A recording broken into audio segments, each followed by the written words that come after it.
Здравейте на всички! Последното за годината видео ще направя едно обобщение с една прогноза за следващата година. Надявам се да ви е полезна и надявам се малко по-подготвени да бъдете какво според мен ще се случи на пазара на недвижими имоти следващата година. Тази година нови ръстове, нови върхове. Имаме ние в Пловдив специално 15% увеличение на цените на недвижимите имоти. Имаше едно плато, което беше стигнало в може би август, септември, октомври. Обаче вчера, като си направих анализчето и разгледах цените, за ноември и декември отново имаме леко повишение на цените. Така че не сме стигнали явно платото. Платото е плаващо, второ плато, трето плато. Та много плата явно ще има да стигаме.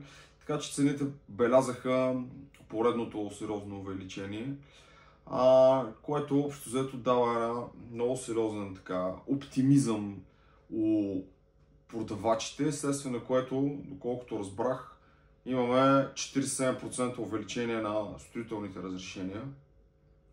Статистика, която доста хора цитират и коментират. Въпросът е, че броя на започнатите сгради не е толкова голям. Тоест, сградите са увеличили, тия деца са започнали може би с 2-3-5% нещо такова.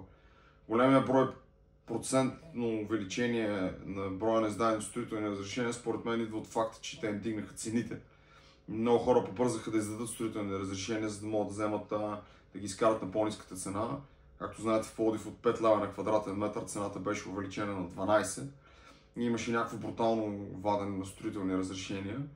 И много хора, уж има строителна активност, не е автоматично, не е гарантирано, че ще има строителна активност. Всъщност, инвеститорите вземат една доста предпазлива позиция. Увеличението при тях е доста по-слабичко, отколкото увеличението на вторичен пазар, където частните инвеститори, заляти от оптимизма, всъщност увеличават с повече и смятат, че повече пари ще изкарат от своите прогнози, от своите имоти. Така че доста има оптимистични прогнози, но трябва да се четат и някои статистики, които са не толкова популярни, за да не са предприемат излишни рискове, които да влошат ситуацията конкретно. Банковите резерви, съвсем скоро ще разберем какво ще се случи с тях. Повечето хора се надяват да влезнат в икономиката под формата на кредити и финансиране. Аз лично смятам, че това няма да се случи. Аз лично смятам, че ще се върнат парите в Европа и те ще ги ползват за покриване на тяхни дупки, защото те все пак са тяхни. Те са печалби на банките, банките ще си ги издърпат и според мен ще отидат в централна, там в Западна Европа, където им трябват. А на нас я ни останат нещо, я не. Бяхме на една среща с един банков експерт, който каза, че не очаква банковите лихви за следващата година да се повишат. Т.е. ако ще се повишат, ще бъде с някакво незначително. Цитира 0,1-0,15 пункта, което общо взето е нищо. Така че може би ще продължаваме да се наслаждаваме на ниски банкови лихви. По-скоро ще има повече ограничения и повече претенции към самите кредитополучатели. Няма да се раздават така на поразия. Има едно нещо, което много хора коментират, това се нарича икономическа достъпност на имотите. Както бяхме говорили, цените на недвижимите имоти и тяхният темп на растеж за момента много сериозно надвишават темпа на нарастване на работната заплата. В Пловдив даже имаше за последното месец за месец, даже имаше спад.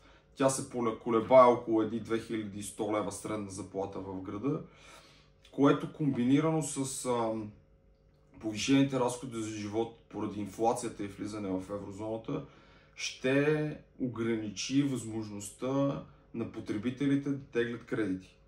Тоест, ако примерно банката иска 40% от дохода да е вноската и около 2100 лева вноската е 800 лева, разликата от 1200 лева няма да ви достига да си покривате ежемесечните нужди. Тоест, с инфлацията, като те сложите, ако е примерно 10 или 15 или 20%, няма да харчите 1200 лева, ще харчите доста повече.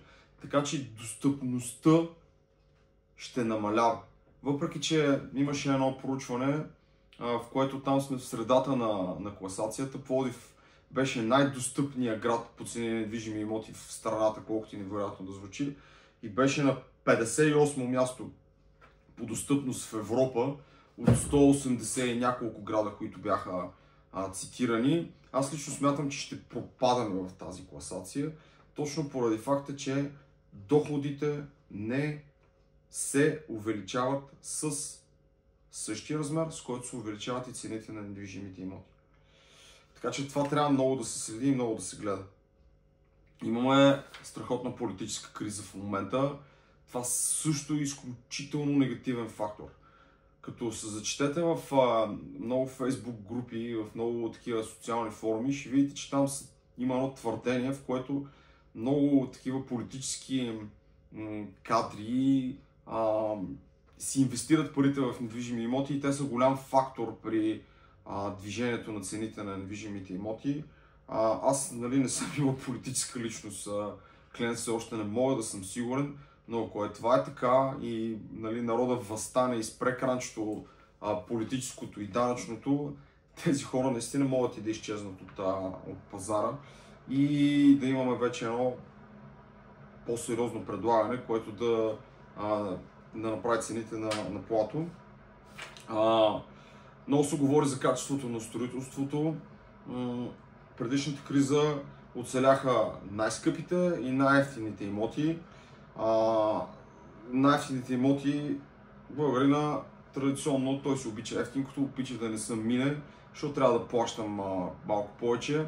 В момента наблюдавам, че среден клас строежи изпитват затруднения с продажбите си, което ще принуди инвеститорите да занижават качество, за да могат да държат по-ниски цени, което ще влоши обитаването и пак ще имате новото строителство за нищо не става. Постоянно ще има някакви проблеми за хора като нас, които се занимаваме с домоуправа и с управление на комплекси. Това защото така не е изпълнено, това защото не е направено.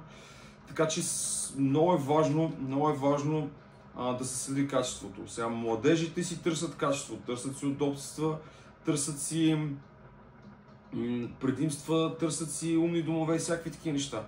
Но дали ще могат да си ги позволят всичките тия неща? Инсталацията за умен дом струва пари, пречистването на водата струва пари, допълнителната изолация струва пари. Всички тия неща струват пари. Ако те не могат да си ги позволят, няма да могат да се случат такива обекти. Тоест инвеститорът ще каже, вие не могат да си го платите, аз ще правя нещо с по-ниско качество, колкото и мерак да имам. Така че до година ще бъде още по-интересна година на пазара, която от тази. Аз съм на мнение, че ще има една дупка в началото на годината, докато се осъфери народа с еврото, с преминаването на еврото, ще купуваме ли, няма ли, ако купуваме, къде ще отидат цените и всичко останало. Ще имаме ли правителство, няма ли да имаме правителство. Та може би ще има една дупка, ще има един вакуум. Аз лично го очаквам да е около 6 месеца, повечето прогнози са за около 3. Т.е. на пролет да имаме малко повече яснота какво ще става и какво няма да става. Ще продължавам да ви наливам информация в тази насока. Следете ги всичките тези неща, които ви ги разказах. Взимайте информирани решения. Не бързайте, не се фърляйте на 100% кредитиране, 110% кредитиране. И мислете. Мислете, не действайте импулсивно. Купувате си недвижим имот, не си купувате краставици.